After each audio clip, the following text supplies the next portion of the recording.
Salut à tous, aujourd'hui je vous présente mon backpack et tout son contenu pour partir en voyage l'esprit tranquille.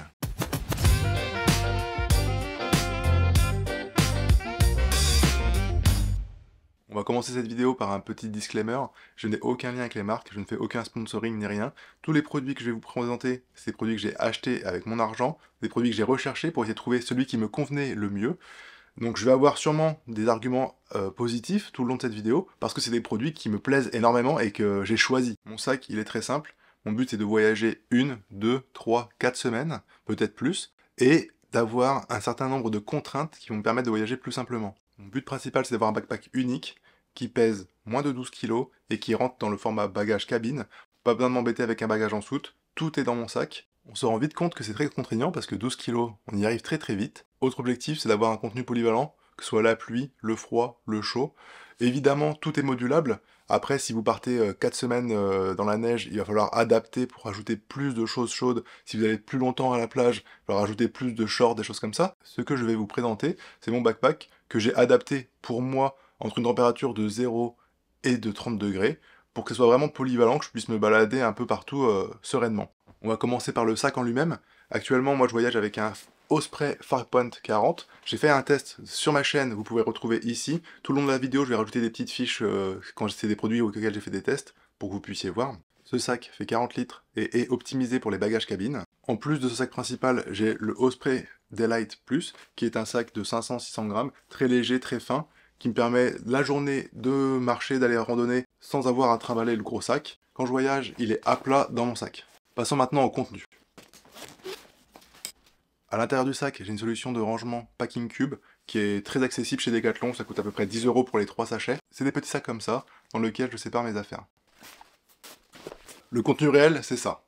C'est 2 petits Packing Cubes, un grand Packing Cube et cette petite boîte pour l'électronique. On va commencer par le petit Packing Cube spécial sous-vêtements. Au niveau des sous-vêtements, qu'on appelle aussi première couche, je suis parti sur quelque chose full mérinos qui va me permettre, de les laver, les sécher très rapidement et très facilement, et aussi de pouvoir les garder des fois quand il y a besoin 2 jours, parce qu'ils ne retiennent pas les odeurs et c'est très très confortable. Donc 4 t-shirts mérinos, principalement de la marque Seagal, que j'apprécie beaucoup, très fin, très léger, c'est très respirant, et j'ai aussi des t-shirts mérinos de Decathlon, qui sont un peu moins bien, mais qui sont surtout beaucoup moins chers. À cela s'ajoutent 4 boxers, en mérinos également, de la marque Icebreaker, qui est une marque que j'apprécie énormément aussi, pour les boxers en tout cas.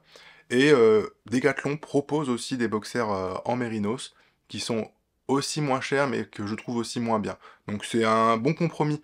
En soi, si vous n'avez pas trop l'argent à investir dans des grandes marques comme Icebreaker, Seagal ou des choses comme ça, qui ont des prix plutôt abusés, vous pouvez partir sur du Decathlon, c'est beaucoup moins cher, la qualité est un peu moindre, mais en termes de rapport qualité-prix, c'est imbattable. Et 5 paires de chaussettes standard.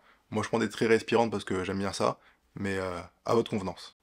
D'ailleurs, si des produits vous intéressent en particulier et que vous souhaitez une review un peu plus poussée ou des comparatifs entre différents produits, n'hésitez pas à mettre un petit commentaire et on verra ce qu'on peut faire. Le second packing cube va comporter tout ce qui est couche secondaire. On commence par un petit pantalon Seagal qui est très léger, très résistant. J'aime beaucoup parce qu'il est ultra respirant, il est déperlant, il sèche en une vitesse grand V. Ça, en voyage, c'est vraiment génial. À cela s'ajoute une petite ceinture arcade. C'est une ceinture qui est 100% élastique et avec une boucle en plastique qui permet de passer les contrôles à l'aéroport sans devoir l'enlever. On enchaîne avec un petit pull mérinos de chez Uniqlo qui est beaucoup plus chic, qui est extrêmement léger. Donc ça, c'est vraiment bien en cas de soirée. Si vous êtes en voyage, vous voulez avoir une tenue un peu plus stylée, vous prenez un petit pull comme ça. Ensuite, un petit short simple de chez Decathlon. Pour la mer ou la piscine, un short de bain. Et une serviette Decathlon en microfibre qui est extrêmement polyvalente. Vous pouvez voir qu'il y a un petit rainurage dessus. Ces serviettes sont très fines, sèchent assez rapidement. Et ça, c'est super bien quand vous allez dans les auberges de jeunesse où il n'y a pas de serviettes qui sont fournies. Voilà, ça prend pas beaucoup de place et c'est indispensable. Le problème, c'est que vous devrez la laver assez régulièrement parce que la microfibre, ça prend vite les odeurs. On enchaîne avec une petite protection contre le froid. Là, je suis parti sur un trio d'accessoires Decathlon en mérinos. Donc ça coûte pas grand chose, je crois que c'est à peu près 10 € unité. Il y a le petit bonnet, le tour de cou, bœuf.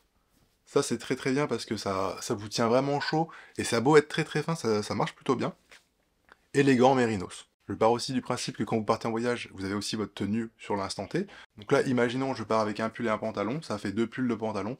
C'est super bien pour faire de la rotation et pour le lavage. À cela s'ajoute une petite doudoune Decathlon qui est compactable, C'est très pratique, je vous conseille de la porter quand vous prenez l'avion, ça évite de compter dans le poids et de prendre du volume dans le sac. Mais quand vous n'en avez pas besoin une fois arrivé sur place, vous pouvez la compacter. Et voilà. Là, c'est prêt à rentrer dans le sac, c'est encore plus compactable encore. Donc là, c'est super, super pratique. En alternative aux pantalons Seagal et aux pulls Uniqlo, on peut partir sur des produits beaucoup plus techniques, si vous êtes dans une ambiance un peu plus baroudeur. Voilà, donc là, on peut partir sur une petite veste, un petit pantalon technique de randonnée Décathlon.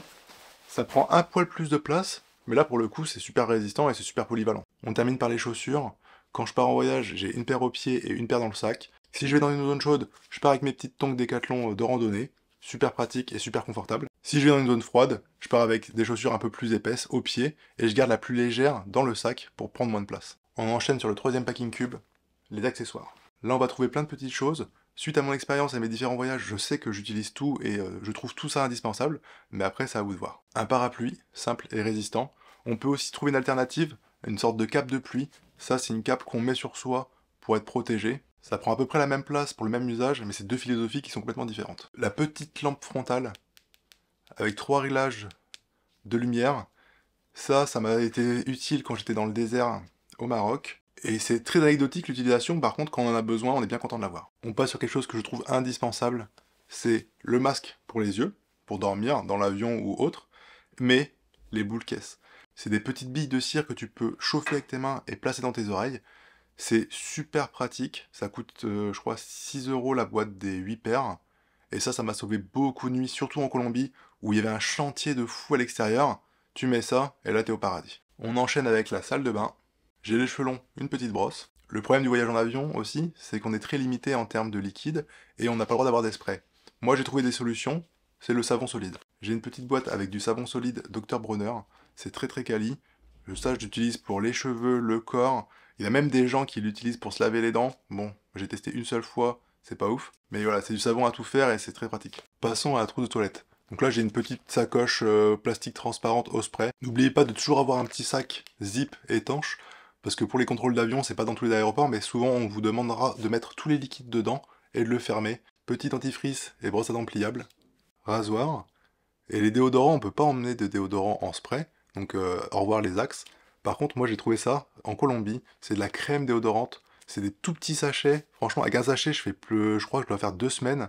Donc ça, c'est vraiment mon must-have. Je crois que c'est un des trucs préférés que j'ai dans mon backpack. C'est trop trop pratique. Petit shampoing et petite crème solaire. On termine la trousse de toilette avec mon parfum préféré, One Million, je fais partie de ces kékés là. En version 15 ml, comme ça passe dans la cabine. Et nos Piquex, ça c'est un truc un peu délirant que j'ai trouvé. C'est une sorte de savon anti-moustique, donc il y a du DEET dedans. C'est le produit qui est vraiment très répulsif sur les moustiques. Et l'avantage, c'est que ça passe vraiment partout, vu que c'est un savon solide. C'est assez difficile de trouver des sprays anti-moustiques et des crèmes solaires qui sont en dessous de 100 ml, la limite imposée dans les avions. Donc là, le fait de l'avoir en solide, ça c'est vraiment golden. On continue avec ma petite boîte spéciale électronique. On retrouve ici une petite batterie portable.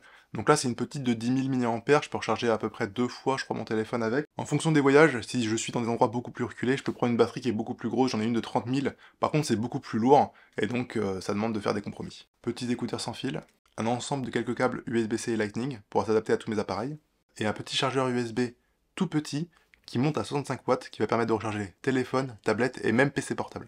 Ensuite, un petit accessoire Small Rig qui va me permettre de ranger dedans tout ce que j'ai besoin pour mes vidéos, donc les cartes SD, l'ouverture de carte SIM, etc., les micros SD. Là, tout est rangé en sécurité dans cette petite boîte en métal. Mon nouvel indispensable pour partir en voyage, ma GoPro. Ça, j'ai mis du temps, j'ai hésité à l'acheter, et franchement, je l'ai acheté novembre avant de partir en Colombie, et c'est vraiment le meilleur achat vidéo que j'ai fait. C'est trop trop pratique, ça marche super bien. J'en ai profité pour prendre la petite poignée qui intègre la télécommande avec une batterie intégrée, ce qui me permet d'avoir 4 heures d'autonomie sur la GoPro. Et là, je fais vraiment des journées vlog où je peux vraiment filmer tout ce que je veux, j'ai aucune contrainte. C'est vraiment génial. Je ferai peut-être une vidéo test dessus très prochainement. Pour terminer la partie électronique, j'ai aussi un petit iPad Pro, voilà, qui me permet de consulter du contenu et au cas où travailler un petit peu dessus. On termine cette présentation de backpack avec le contenu de la petite poche en haut de mon sac, qui va contenir 3 cadenas, 2 pour le backpack et 1 pour un locker au cas où dans une auberge de jeunesse. Ça c'est indispensable, vous devez au moins en avoir un. Le passeport évidemment. Et là j'ai 2 petits sachets, J'ai un sachet avec produits de premier secours, petits pansements, pinces, etc. C'est vraiment le minimum. Et la deuxième pochette, c'est ma pochette de survie. Là, j'ai un petit peu de devises étrangères et j'ai aussi des scans de tous mes papiers d'identité. Si au cas où je perds quelque chose, au moins j'ai ça qui peut montrer peut-être qui je suis. Je range tout dans le sac et on le pèse. C'est l'heure de vérité.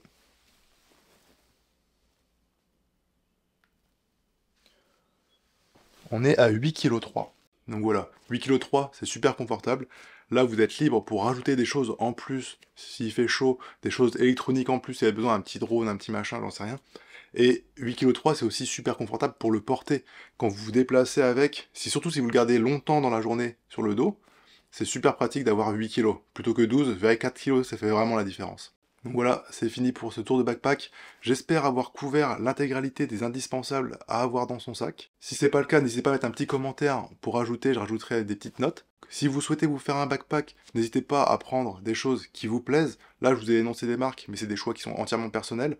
Faites ce que vous voulez et faites vos recherches pour savoir exactement qu'est-ce que vous voulez avoir dans votre sac. Je vous souhaite à tous de très bons voyages, à très bientôt. Salut!